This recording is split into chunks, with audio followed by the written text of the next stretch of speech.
So what does somebody do when they notice just a dramatic increase in their property tax appraisal? What should they look for? What's too high of an increase too?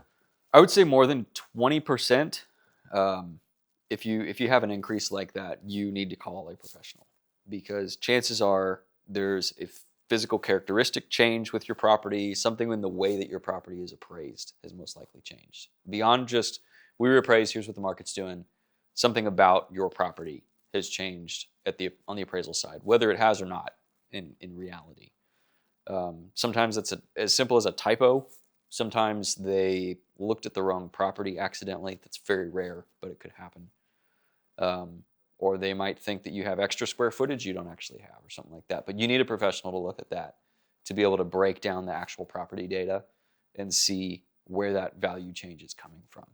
Can listing your home trigger something like that? So if you list your home for a lot more than it's appraised, could they the next year look at that and They could. There are times that they will do stuff like that.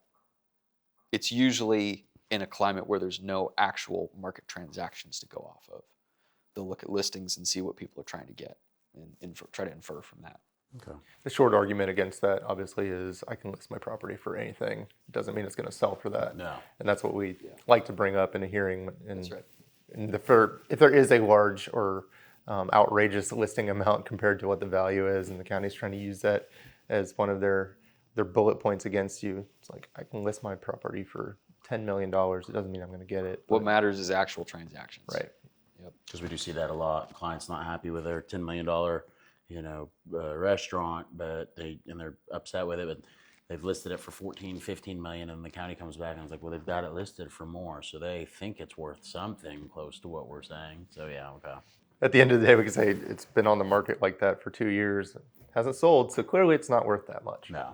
What if it's just a very small increase, like just 3-4%? Is that even worth our time to look at a property owner who's in a situation like that? It's That always even worth their it. time? It's always worth it. Yeah. Okay. Because, if, for instance, we've had a number of years where appraisal districts kept the prior year's value. They didn't reappraise. They just rolled one value into the next year. And what we found was that the market actually decreased. And so while your value hadn't changed, what it should have done was gone down 5%. And we're able to get that for you. Even then, I said earlier that if it's more than a 20% increase, call somebody. You don't have to be happy with anything between 0 and 20%. If it's less than 20% but still increased, call us. Chances are we can save you something. We're successful at saving something on about 75% of cases, depending on county and that sort of thing every year.